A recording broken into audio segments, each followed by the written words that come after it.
A gasp breaks the morning stillness. The first villager to see the sight stumbles backward, calling for others. Soon, the square fills with whispers, feet shuffling hesitantly toward the misplaced figure. Fear sickens the air. The spirits have spoken. Someone mutters the words, and they ripple through the crowd like a wind through dry grass. Others shake their heads, unwilling to believe. An elder steps forward, hands trembling, eyes darting between the statue and the trees beyond. It has never moved before. Another voice rises, hushed but urgent. It is a warning. Something is coming. Mothers pull their children closer. The elderly shake their heads, muttering prayers. A storm brews, not in the sky, but in the minds of the people.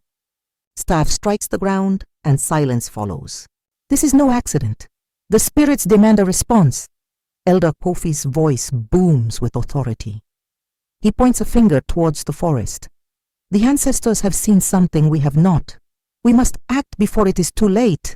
The villagers murmur, shifting. Uneasily. Some nod, eyes wide with fear. Others remain still, uncertain. A scoff breaks through the tension. Statues do not walk. Kwame stands with arms crossed, a smirk playing at his lips. His sharp eyes scan the scene, ignoring the fearful glances cast his way. He steps forward, circling the statue, gaze thoughtful, skeptical. You jump at shadows. Murmurs of protest rise, but he does not back down. He crouches, fingers brushing, against the ground, his eyes narrow. Tracks. He straightens, voice calm but firm. Someone moved it. The words hang in the air, heavy with meaning. A single beat of the drum cuts through the debate. The elders exchange glances before nodding. The drum beats again. The villagers know what this means. Beneath the great baobab tree, decisions are made. Chief Abina steps forward, her voice steady. If the ancestor speaks, we must listen. But how? No one answers. A hush falls over the village. The sky darkens, and the air thickens with unspoken fears. A decision must come before nightfall. The drum beats once, then twice, calling the villagers to the square. The griot steps forward, his voice steady, his words woven with the weight of generations. Before us stands the statue of our ancestor, the first protector of this land. It is not mere stone. It holds the breath of those who came before us. Children press close, eyes wide with wonder. Some clutch their father's hands, others lean forward, eager to hear the tale unfold. The elders stand in silence, their expressions unreadable. A voice rises, firm and unwavering. This is not a tale, griot. This is our reality. Elder Kofi steps forward, eyes dark with certainty. He lifts his staff and points toward the statue. It has moved from its place. And you ask nothing? Do you not fear what comes next? A murmur spreads through the crowd, uneasy and growing. The chief watches from a distance, arms crossed. Her face betrays no emotion, yet her fingers tighten over the folds of her robe. We must not act in haste, she says, her voice measured. Fear clouds judgment, the elders whisper among themselves. Some nod, others shake their heads. A younger voice dares to rise. And what if fear is wisdom? What if inaction is the greater? Curse! The murmurs grow louder. The crowd shifts like the restless wind before a storm. A sudden voice cuts through the noise. We have angered the gods. Elder Kofi's voice trembles with conviction. Have you not seen the signs? The shadows that move when no one walks. The cold wind that speaks without a mouth. His followers nod, their faces lined with belief. We must act before the ancestors turn their backs on us. A silence follows, heavy as rain-filled clouds. A whisper stirs beneath the noise, softer than the wind but steady. This isn't a spirit's doing. Nia's eyes search the restless crowd, but few dare to meet her gaze. Someone moved it. Her words, are met with scoffs, but Kwame watches her, arms crossed, considering. She leans in. If fear is the weapon, then who holds the blade? He does not answer. The crowd is no longer one voice, but many. Some cry for tradition, for offerings, for repentance. Others mutter of tricks and deception, of human hands where only spirits should dwell. A single question lingers, unspoken yet pressing. Who or what has truly moved the statue? A cry pierces the early morning air. The villagers rush to the riverbank, feet kicking up the damp earth. Their eyes widen in disbelief. The sacred statue, once rooted in place, now stands with its arms raised toward the sky. The spirits are restless. The words ripple through the crowd. Some whisper prayers, others tremble. A woman clutches her chest, muttering the names of the ancestors. The elders exchange glances, unease settling in their bones. The village grows restless. Goats vanish without a trace, their tethers sliced clean. The night air hums with strange sounds, soft drumming from the distant hills. No one sees the drummers. A child wails, pointing toward the trees. I saw eyes. No one believes her. Yet when darkness falls, the villagers do not leave their huts. A sharp whisper breaks the silence. Fear makes men blind. Kwame crouches near the shrine, fingers pressing into the disturbed earth. He follows the faint impressions, footsteps, too careful to be made in haste. His eyes narrow, not spirits. Someone. His grip tightens around his bow. The trail leads into the forest. The air is thick with tension. The villagers gather as Elder Kofi raises his staff. The ancestors demand an offering. Murmurs of agreement rise. Some kneel, ready to spill blood to appease unseen forces. Chief Abena does not speak. Her gaze sweeps over the village, over the fear twisting their faces. She hesitates. Kwame exhales, mind racing. Someone is playing a dangerous game. He watches the crowd, eyes scanning the faces of the elders. Who benefits from this fear? Who pulls the strings?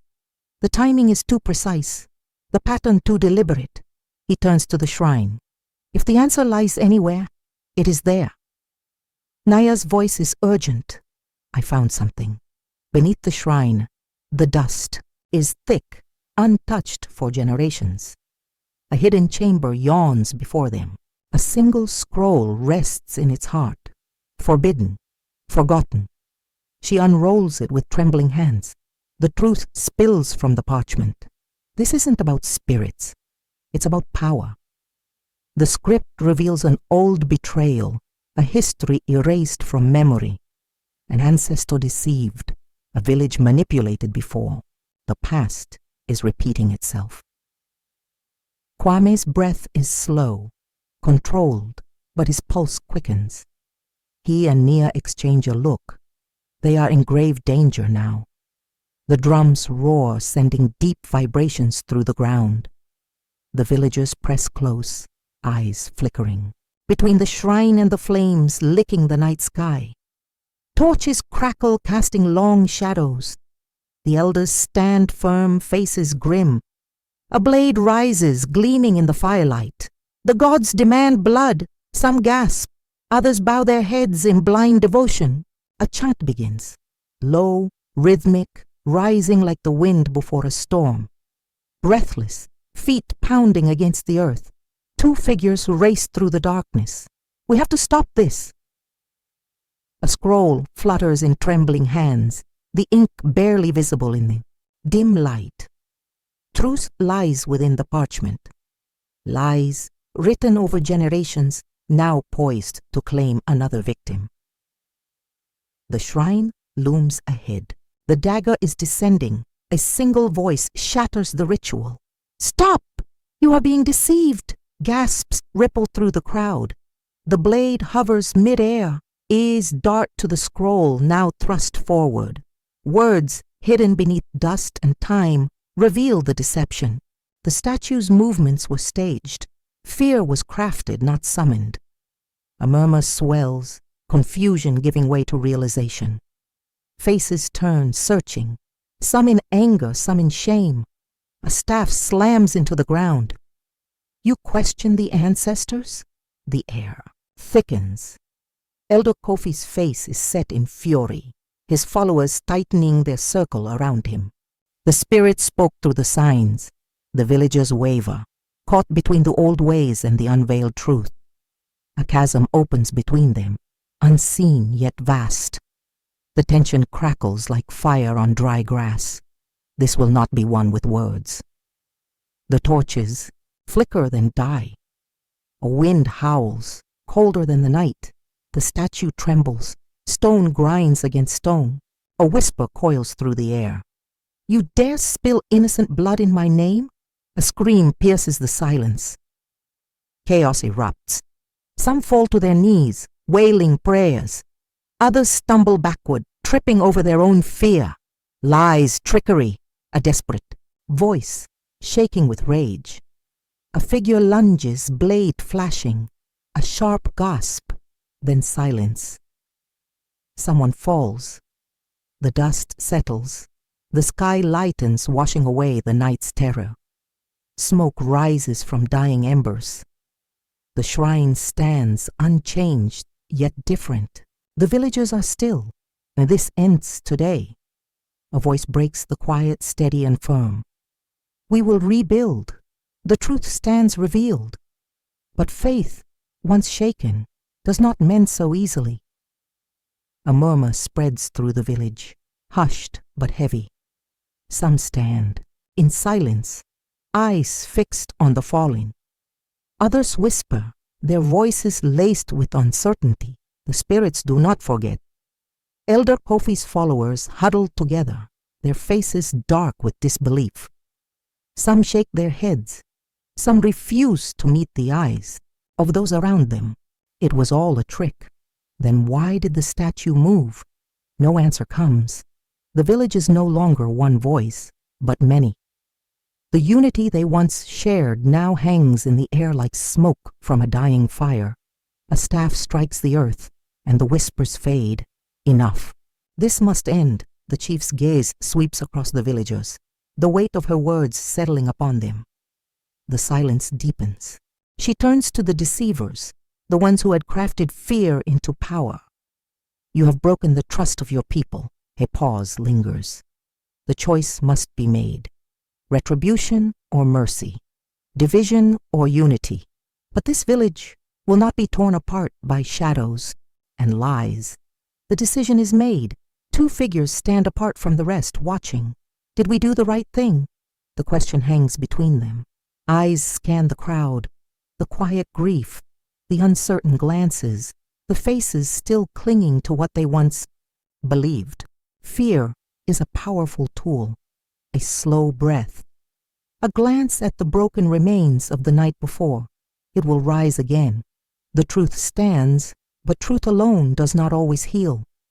The shrine looms, untouched yet different. The statue remains where it belongs, yet something about it feels changed. A shadow stretches longer than it should, shifting as if unseen eyes still watch. Did something awaken? The wind stirs, weaving between the trees, rustling through the shrine. Or was it always watching? A whisper lingers in the air, too soft to be words, yet carrying the weight of something more. Some secrets are never fully uncovered. What happens when belief is twisted for power? Kwame wonders aloud. The question hangs in the air, heavy with the weight of the truth they've uncovered. The village, once filled with unity, now lies fractured. The leaders who had bent faith for control now stand revealed, but the scar they've left behind won't heal so easily. What if this happens again? Nia's voice trembles, her fear still fresh. She looks around, half expecting to see the shadows of the past creeping back. The truth, though loud and clear, has not silenced the whispers. Fear has a way of clinging to the heart. The villagers move between old beliefs and new realizations, some clinging to the faith they've always known, others questioning everything. In their eyes, fear is still a weapon, and power is a mask that doesn't easily fall. It was never the spirits, Kwame murmurs. It was fear, carefully crafted. His words fall like stones into the still air. The gods did not move the statue. Men did. The truth burns, and yet it doesn't extinguish the fire of belief. Some still kneel at the shrine, their heads bowed in devotion to the unseen, to the sacred. They do not yet understand that faith, when twisted, can be as dangerous as any weapon. Truth and faith, two forces now locked in a silent battle. Which one will remain standing when the dust clears? You are young. The old man chuckles softly, a knowing gleam in his eyes. You see with your eyes, but not yet with your spirit. The words come like a riddle, as if wrapped in mystery. His voice is the sound of time itself, worn with wisdom, heavy with centuries of lessons. A man who sees only with his eyes is blind to the shadows. Kwame and Nia exchange glances, their faces etched with confusion. What did he truly mean? They know the truth they uncovered, but there's something deeper, something the old man was trying to tell them. They are left with more questions than answers. They've seen the lies, but are they truly ready to see the shadows that hide behind them? The statue stands still, its stone face unmoving, yet there is a sense that something has shifted. The air around it feels heavier, thicker, as though the village itself has changed in ways they cannot yet understand. Did something awaken? Kwame asks, his voice quiet. But even as he speaks, he isn't sure. Is it the statue that has changed, or has the village finally awoken to the truth? The wind rustles through the trees, its whisper barely audible, like a secret carried from the past. Or is it just the night? Nia asks, her words barely more than a murmur. Is it the wind? Or something else calling out to them, reminding them that some truths are never fully uncovered?